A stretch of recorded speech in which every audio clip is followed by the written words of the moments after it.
আজ ও বুঝছে, আজ লাখ লাখ যুবক মনে করে জীবন মানেই যৌনতা, এক লজ্জাস্থানের চাহিদা, শাহওয়াত, এক নারীর প্রতি কামনা, এই অসভ্যতা, এটাই তার জীবন।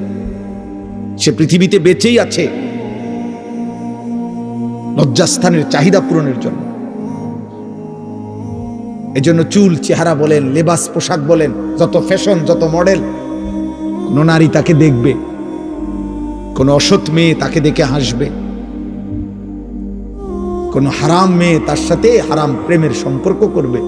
এই জন্য ওর মাসে মাসে ডিজাইন বদলায়, রং বদলায়, ঢং বদলায়, কালার বদলায়, সিস্টেম বদলায়, কোনো না কোনো মেয়ের চোখে যেন ভালো লাগে।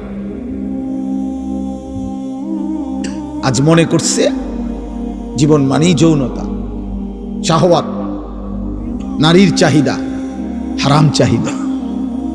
অথচ বাস্তবতা এটা না। আল্লাহ তাআলা মানুষকে এজন্য সৃষ্টি করে নাই। কোন সুস্থ স্বাভাবিক মানুষ, কোন বিবেকবান বুদ্ধিমান, কোন সুস্থ সবল যুবক খোদার কসম এটা ভাবতে পারে না, এটা হইতেই পারে না।